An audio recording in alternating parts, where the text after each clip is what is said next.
আসল ক্যামেরা দাদা আমার আব্বা গোল দিছে বেটা ফেরান টোরেস ওদের সামনে তো মানে আপনাদের একটা প্লেয়ারের নাম বলেন তো ভাই দেখি বলেন তো এই নৌকাটা ফুটাবে আছে না ওই ফুটা নৌকা দিয়ে চলে যাবে উনারা নিচে কা দি তুমি বলছো 90 মিনিটে অস্ট্রেলিয়া গোল দিয়ে ওই যাই বলে আমি বলি কি রে তো দর্শক আজকে কিছুক্ষণ পরে অনুষ্ঠিত হতে যাচ্ছে একটা ম্যাচ অস্ট্রেলিয়ার সাথে হচ্ছে কি কোন দেশ স্পেনের সাথে খেলা স্পেনের নাম মনে এখন স্পেনের সাথে যে ম্যাচটা হবে ঠিক আছে একদম ফাউল ম্যাচ বুঝছেন ভাই ফাউল ম্যাচ দেখেন এইতে ফাউল ম্যাচ আর হয় না আমি মনে করি কি আসলে এই ম্যাচটা স্পেনের জন্য একটা বোঝা আমরা শুধু খেলে আমাদের ফিজিক্যাল স্ট্রেংথটা বা এনার্জিটা নষ্ট করব আমাদের উচিত যে এই ম্যাচটা আমাদেরকে ওয়ার্ল্ড কাপ কর্তৃপক্ষ এমনিতেই জিতে দেওয়া দরকার কারণ অস্ট্রেলিয়া কোনো দলে না ভাই আপনার কথা শুনে তো মনে হচ্ছে আমরা যেখানে ওয়ার্ল্ড কাপের দাবিদার আমরা ওয়ার্ল্ড কাপের দাবিদার আপনাদের সাথে কি খেলবো আপনারা নিয়েছেন ওয়ার্ল্ড কাপটা নিয়ে আমরা তো চাইলেই নিয়ে যেতে পারতেছি একটা ফর্মালিটিস আছে না ভাই এমনি তো নিয়ে দেওয়া যায় না ওই ফর্মালিটিস এর জন্য আপনারা এই ম্যাচটাও খেলবেন আপনারা তো বলতে পারেন না একটা ক্লাসের একটা টিম দিলে তো হইতো ভাই কি আউল ফাউল টিম ভাই দেখেন অস্ট্রেলিয়া এমন না যে তাদের চেহারা দেখে এখানে নিয়ে এসেছে ওরা 32 রান পর্যন্ত ওদের যোগ্যতায় এসেছে আর আপনি হয়তো জানেন না এই লাস্ট ম্যাচে হচ্ছে যে কোনোমতে এই কান্দিকুন্দি ড্র করে আসছে কান্দিকুন্দি ড্র করে আর্জেন্টিনার সাথে ম্যাচটা আছে আর্জেন্টিনার সাথে যে ম্যাচটা আছে খুবই হাড্ডাহাড্ডি লড়াই চলছে আমরা সবাই মনে করছি এবার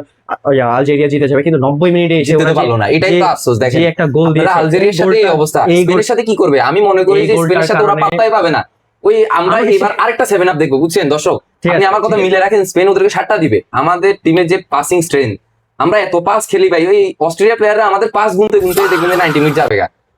বুঝছেন আপনি আমাকে একটু আমি থামবো কি আমি আসলে মাথাটা গরম হয়ে গেছে সর্বপ্রথম যখন দেখছি আমাকে আপনার সাথে বসানো হয়েছে দেখুন আমি বলছি না গত ম্যাচের পর উনাকে আমার সাথে না বসে তাও উনাকে আমার সাথে বসে এখানে এটা দেখে তো আমার মাথাটা গরম হয়ে কথা বলি কর্তৃপক্ষ আপনার কথাই চলে না আলজেরিয়ার সাথে যে ম্যাচটি হয়েছে অস্ট্রিয়ার সাথে সেই ম্যাচটা খুবই হাড্ডাহাড্ডি হয়েছে তারা যদি এই ম্যাচটা হারতো অস্ট্রিয়া তাহলে ওরা কিন্তু রাউন্ড অফ 32 তে আসতে পারতো না তারা অবশ্যই তাদের যোগ্যতায় এসেছে 90 মিনিটের যে ম্যাচটা খুবই রাফ ম্যাচটা দেখেছি খুবই হাড্ডাহাড্ডি ভাঙা নৌকা বলেন বা টাঙ্গা নৌকা বলেন ওরা আসছে ওদের যোগ্যতায় আসছে যে জিনিসটা বলা বাহুল্য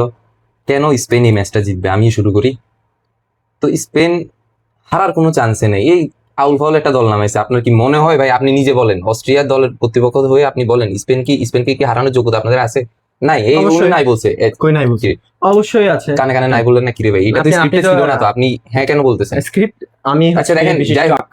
দেখেন ভাই স্ক্রিপ্ট মানে কোনো ভাবে আছে যে কি স্পেনের সাথে এই ম্যাচটা জিততে পারবে না আমাদের যে স্টার প্লেয়াররা আছে লামিন ইয়ামাল পেদ্রি ফেরান টোরেস ওদের সামনে তো মানে যে পাসিং স্ট্রেংথ এই দেখবেন যে আমরা পাস দিতে কখন যে একটা গোল ওদের চিপাতে ঢুকে দিছি ওরা 13 পাবে না এইভাবে দেখবেন ন্যূনতম 6-7টা গোল হবে দ্রুত কাউন্টার ক্ষমতা সেট পিস এগুলোতে ওরা হচ্ছে মাহির ওরা পারদর্শী ঠিক আছে আপনারা সাজাই গুছায় গেম প্লে করেন আপনাদের একটা সৌন্দর্য মাধুর্য আছে কিন্তু এই মাধুর্য দিয়ে তো আসলে সবকিছু হয় না তাদের জন্য ডিফেন্সের ব্যাপার আবার মিডফিল্ড সন্দেহ করতেছেন ডিফেন্স আমাদের মিডফিল্ড হচ্ছে ওয়ার্ল্ড ক্লাস মিডফিল্ড ভাই আমাদের যে লামিন ইয়ামাল আছে ওকে তো ভবিষ্যতের মেসির সাথে তুলনা করা হয় মেসির সাথে তুলনা একটু ওভার বাট না একটু বাট হ্যাঁ মেসির সাথে তুলনা বলতে কি মেসি যাওয়ার পর স্টার প্লেয়ার লামিন ইয়ামাল হইতে পারে তো আমাদের এক ইয়ামালে যথেষ্ট যদিও আমরা তাকে নামাবো না বুঝছেন হাফ টাইমের পরে নামাবো হয়তোবা দরকার নেই ভাই আপনাদের মতো ছোট একটা দলের সাথে ভাই এগুলো কোনো টিম হইছে ভাই আমার মতে আমি তো প্রত্যেক ভিডিওতে বলে আসি কিন্তু আমার মতে স্পেনের সাথে একটু ব্যতিক্রমে গেলে ভালো হয় আমরা 4-3-2-1 ফরমেশনে যদি খেলে তাহলে সম্ভবত একটা ভালো ফলাফলের আশা করা যায় তাহলে স্পেনকে আশা করি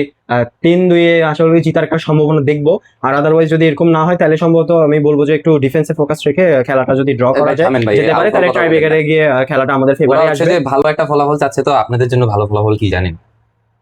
যত কম গোল খাই হারবেন এটাই ভালো ফলাফল যাই হোক এতটুকুই থাক আজকের ভিডিও এখানে হচ্ছে যে আপনারা ভাই এই ম্যাচটা দেখেন না এই অন্যান্য ম্যাচগুলো দেখেন আমরা হচ্ছে যে চিন্তা করতেছি কেমনে আমরা ফাইনাল কার সাথে খেলবো ওটা নিয়ে প্রিপারেশন নিচ্ছি আর আপনারা ভাই কেমনে কম গোল খাবেন ওটা নিয়ে চিন্তা করেন বুঝছেন কি বলছি